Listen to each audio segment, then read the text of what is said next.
നമസ്കാരം,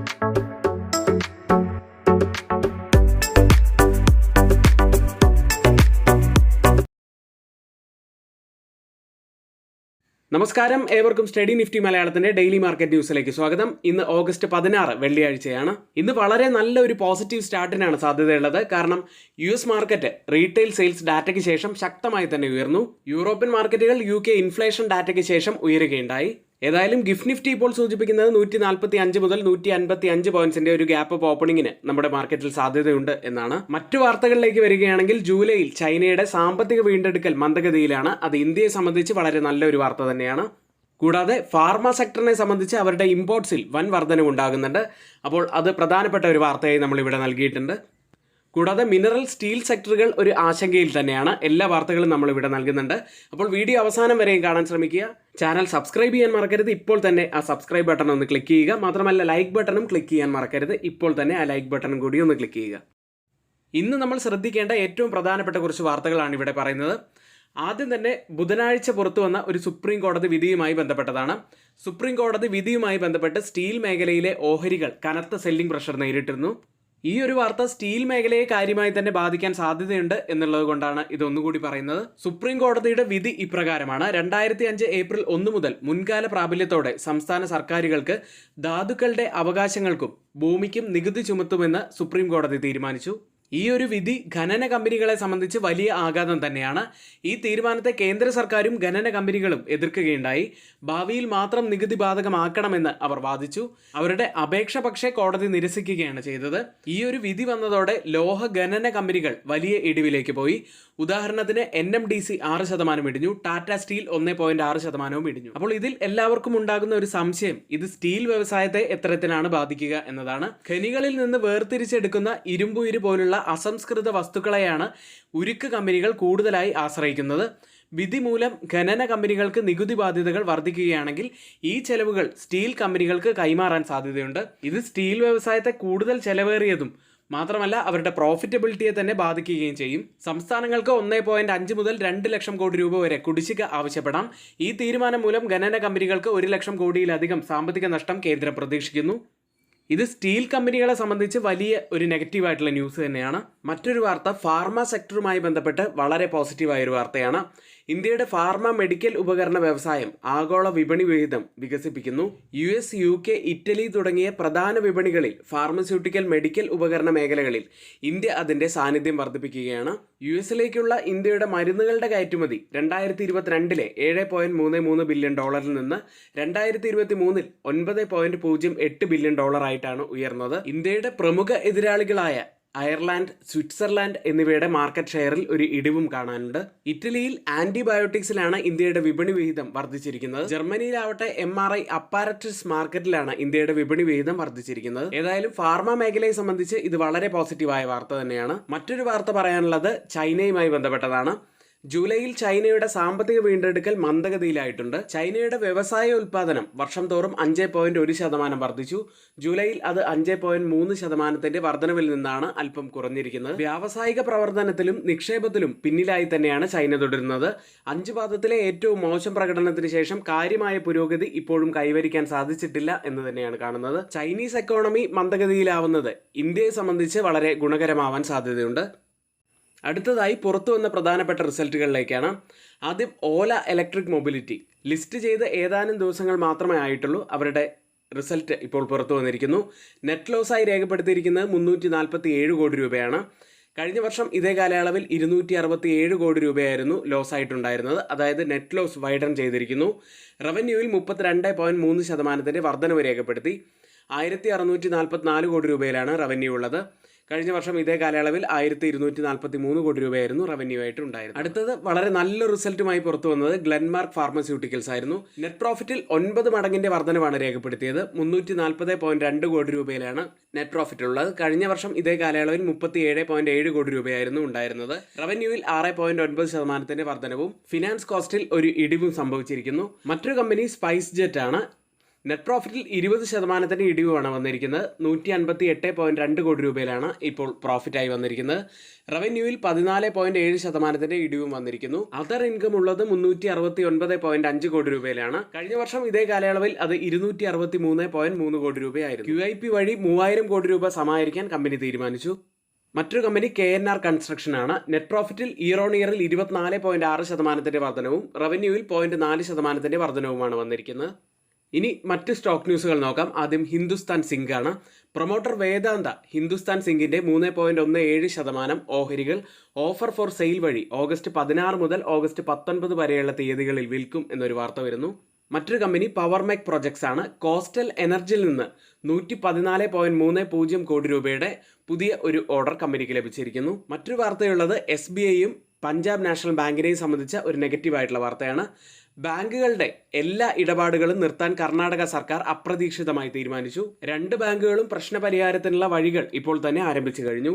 ഇന്ന് റിസൾട്ട് വരുന്ന പ്രധാനപ്പെട്ട കമ്പനികൾ Bheema cement, rapid investment, Sharanam infra projects, Shree Venkatesh refineries തുടങ്ങിയവയാണ്.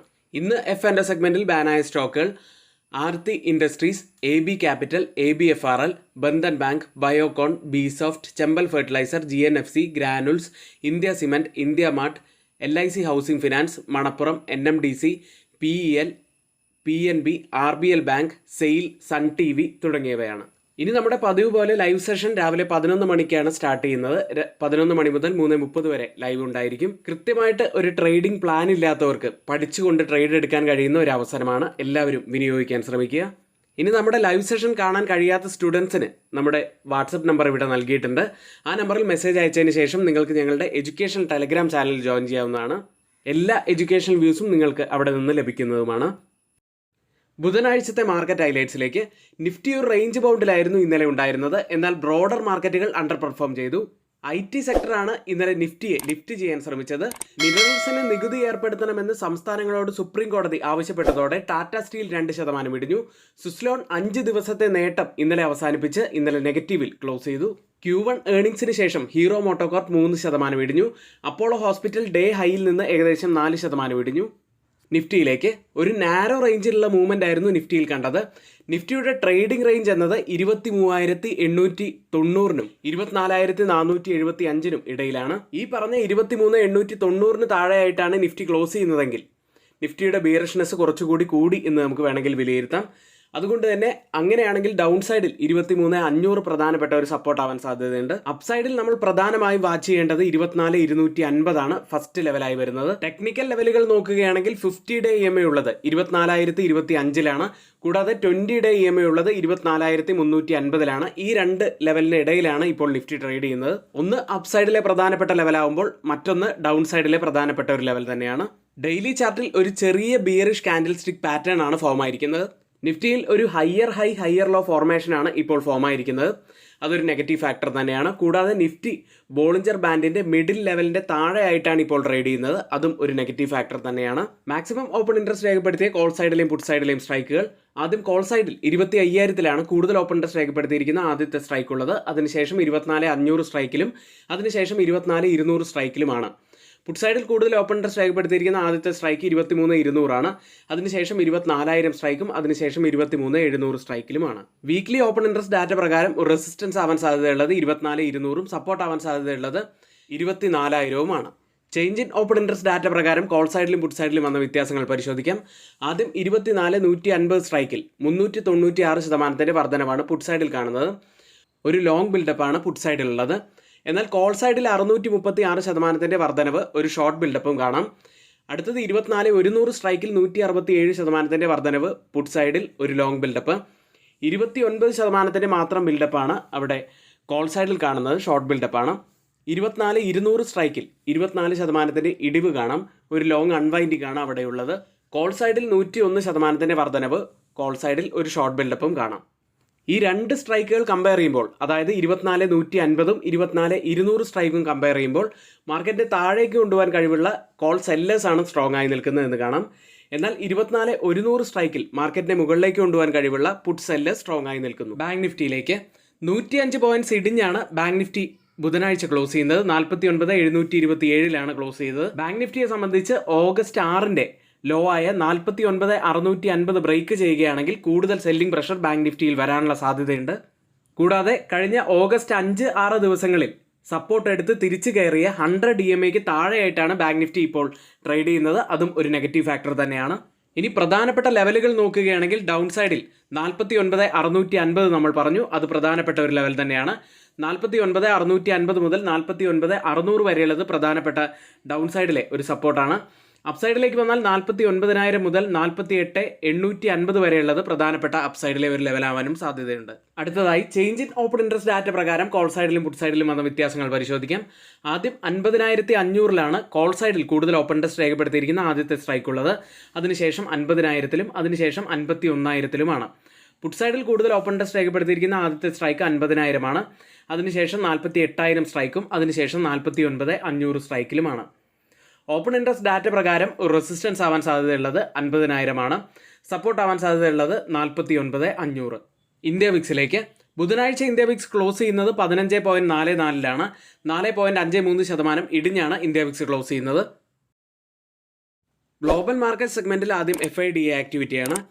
FIS ഓഗസ്റ്റ് 14 2,595 കോടി രൂപയ്ക്കാണ് സെല്ല് ചെയ്ത്. DIS ആവട്ടെ 2,236 കോടി രൂപയ്ക്ക് ബൈ ചെയ്തു.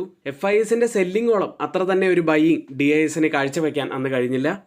US മാർക്കറ്റിലേക്ക് വാൾസ്ട്രീറ്റിലെ പ്രധാന സൂചികകൾ വ്യാഴാഴ്ച ഉയർന്നാണ് ക്ലോസ് ചെയ്തത്. ജൂലൈയിലെ സെയിൽസ് ഡാറ്റയ്ക്ക് ശേഷം നാസ്ഡാക്ക് 2.34% ഉയർന്നു. S&P 500 1.61% ഉയർന്നത്. ഡൗ ജോൺസ് 1.31% ഉയർന്നു. 11 സെക്ടറുകളും ഇന്നലെ പോസിറ്റീവിൽ ക്ലോസ് ചെയ്തു. കൺസ്യൂമർ ഡിസ്ക്രിഷണറിയും IT സെക്ടറും തന്നെയാണ് കൂടുതൽ നേട്ടമുണ്ടാക്കിയത്. ഇന്നലെ US ആ നല്ല റാലിക്ക് കാരണം ഇന്നലെ പുറത്തു വന്ന റീറ്റെയിൽ സെയിൽസ് ഡാറ്റയായിരുന്നു. ജൂണിൽ 0.2% ഇടിവിന് ശേഷം റീറ്റെയിൽ സെയിൽസ് ഡാറ്റ ജൂലൈയിൽ 1% വർദ്ധിച്ചു. ഏതായാലും US എക്കോണമിയിലെ റിസഷൻ ഫിയർ ഇപ്പോൾ കുറഞ്ഞു വരുന്നു എന്ന് കാണാം. ജോബ്ലെസ് ക്ലെയിംസ് ഒരു മാസത്തെ താഴ്ന്ന നിലയിലായിട്ടാണ് ഡാറ്റ പുറത്തു വന്നത്. US 10-year ട്രഷറി ബോണ്ട് ഈൽഡുകൾ 3.93-ൽ 2.2% ഉയർന്നാണ് ഇപ്പോൾ ട്രേഡ് ചെയ്യുന്നത്. റീറ്റെയിൽ സെയിൽസ് ഡാറ്റയ്ക്ക് ശേഷമാണ് ബോണ്ട് ഈൽഡുകൾ ഉയർന്നത്. നിക്ഷേപകർ ഇനി പ്രധാനപ്പെട്ടതായി കാണുന്ന ഒരു ഇവന്റ് ഫെഡ് ചെയർ ജെറോം പവലിന്റെ ജാക്സൺ ഹോളിൽ വെച്ച് നടക്കുന്ന സ്പീച്ചാണ്. US ലിസ്റ്റ് ചെയ്ത ഇന്ത്യൻ കമ്പനികളുടെ പ്രകടനത്തിലേക്കാണ്. ഇൻഫോസിസ് 0.37% ഉയർന്നാണ് ഇന്നലെ ക്ലോസ് ചെയ്യുന്നത്. വിപ്രോ 1.20% ഉയർന്നു. ICICI bank 0.94% നേട്ടമുണ്ടാക്കി. HDFC ബാങ്ക് 1.70% ഉയർന്നു. റിലയൻസ് ഇൻഡസ്ട്രീസ് 0.3% ഉയർന്നപ്പോൾ ഡോക്ടർ റെഡ്ഡി ഒരു മ്യൂട്ടഡ് അവസ്ഥയിലാണ് ഇന്നലെ ക്ലോസ് ചെയ്യുന്നത്. ഇപ്പോൾ ട്രേഡിംഗ് നടക്കുന്ന US മാർക്കറ്റിന്റെ ഫ്യൂച്ചേഴ്സ് പോസിറ്റീവിലാണ്. ഡൗ ജോൺസ് 0.09%, S&P 500 0.09% നേട്ടത്തിലാണ് ഇപ്പോൾ ട്രേഡ് ചെയ്യുന്നത്. യൂറോപ്യൻ വിപണിയിലേക്ക് ഇന്നലെ യൂറോപ്യൻ മാർക്കറ്റുകളും വളരെ ശക്തമായി തന്നെയാണ് ക്ലോസ് ചെയ്തത്. UK മാർക്കറ്റ് FTSE 0.80% നേട്ടത്തിലും, ജർമ്മൻ മാർക്കറ്റ് ഡാക്സ് 1.66% നേട്ടത്തിലും, ഫ്രാൻസ് മാർക്കറ്റ് CAC 1.23% നേട്ടത്തിലുമാണ് ക്ലോസ് ചെയ്യുന്നത്. റീജിയണൽ സ്റ്റോക്ക് 600 1.15% ഉയർന്നു. ടെക്നോളജി സ്റ്റോക്കാണ് അവിടെ വലിയ നേട്ടമുണ്ടാക്കിയത്, 2.54% ഉയർന്നു. ഇനി UK നിന്നും ഇന്നലെ ഇൻഫ്ലേഷൻ ഡാറ്റ പുറത്തു വന്നു. ഇൻഫ്ലേഷൻ 2.2% ജൂലൈ മാസം പുറത്തു വന്നത്. ബിലോ എക്സ്പെക്ടേഷൻ ആയിട്ടാണ് ഡാറ്റ പുറത്തു വന്നത്. പക്ഷേ ബാങ്ക് ഓഫ് ഇംഗ്ലണ്ടിന്റെ 2% എന്ന ടാർഗറ്റിന് മുകളിലായിട്ടാണ് ഇപ്പോഴും ഇൻഫ്ലേഷൻ ഉള്ളത്. ഈ ഒരു ഡാറ്റയ്ക്ക് ശേഷം യൂറോപ്യൻ മാർക്കറ്റുകൾ ശക്തമായി തന്നെ ഉയർന്നു. ഇപ്പോൾ ട്രേഡിംഗ് നടക്കുന്ന യൂറോപ്യൻ മാർക്കറ്റിന്റെ ഫ്യൂച്ചേഴ്സ് ഡാക്സ് 0.12% നേട്ടത്തിലും, CAC 0.11% നേട്ടത്തിലും, FTSE ഒരു മ്യൂട്ടഡ് അവസ്ഥയിലും ട്രേഡ് ചെയ്യുന്നു. ഇപ്പോൾ ട്രേഡിംഗ് ആരംഭിച്ച ഏഷ്യൻ മാർക്കറ്റുകളിൽ നേട്ടങ്ങളിൽ മുന്നിലുള്ളത് ജപ്പാൻ മാർക്കറ്റ് നിക്കിയാണ്. 2.80% നേട്ടത്തിലാണ് ഇപ്പോൾ ട്രേഡ് ചെയ്യുന്നത്. ഗിഫ്റ്റ് നിഫ്റ്റി ഇപ്പോൾ ഉള്ളത് 24,324 എന്ന നിലയിൽ 179 പോയിന്റ്സ് അപ്സൈഡിലാണ് ഇപ്പോൾ ട്രേഡ് ചെയ്യുന്നത്. അതായത് ഇപ്പോൾ സമയം 7 മണി കഴിഞ്ഞ് 5 മിനിറ്റാണ്. ഇപ്പോഴത്തെ ഈ ഒരു നില വെച്ച് നിഫ്റ്റിയിൽ നമുക്കൊരു 145 മുതൽ 155 പോയിന്റ്സിന്റെ ഒരു ഗ്യാപ്പ് അപ്പ് ഓപ്പണിങ്ങിനാണ് സാധ്യതയുള്ളത്. ഇതുകൂടാതെ കോസ്പി മാർക്കറ്റ് 1.78% നേട്ടത്തിൽ, തായ്വാൻ മാർക്കറ്റ് 1.73% നേട്ടത്തിൽ, സിംഗപ്പൂർ മാർക്കറ്റ് 1% മുകളിൽ നേട്ടത്തിലും ഇപ്പോൾ ട്രേഡ് ചെയ്യുന്നു. ഓയിൽ പ്രൈസുകളിലേക്ക് വെള്ളിയാഴ്ച ഏഷ്യൻ ട്രേഡിംഗിൽ എണ്ണവില താഴുകയുണ്ടായി. എന്നാൽ മികച്ച US സാമ്പത്തിക ഡാറ്റ നിക്ഷേപകരുടെ ആശങ്കകൾ ലഘൂകരിച്ചിട്ടുണ്ട്.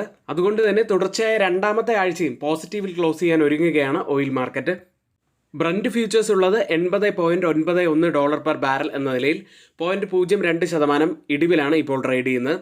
WTI ഉള്ളത് $78 പെർ ബാരൽ എന്ന നിലയിൽ 0.24% ഇടിവിലാണ് ട്രേഡ് ചെയ്യുന്നത്. ഇന്നത്തെ ഏറ്റവും പ്രധാനപ്പെട്ട കുറച്ച് വാർത്തകൾ ഏറ്റവും ഓതറൈസ്ഡ് ആയിട്ടുള്ള സൈറ്റുകളായ money control, Mint, Reuters, CNBC, financial express തുടങ്ങിയ മാധ്യമങ്ങളിൽ നിന്ന് എടുത്തിട്ടുള്ളതാണ്. മറ്റുള്ളവയെല്ലാം നമ്മുടെ വ്യൂസ് മാത്രമാണ്. ഇത് റെക്കമെൻഡേഷനായിട്ട് ആരും തന്നെ എടുക്കരുത്. എങ്കിൽ ഇന്നത്തെ വീഡിയോ പൂർത്തിയാവുന്നു.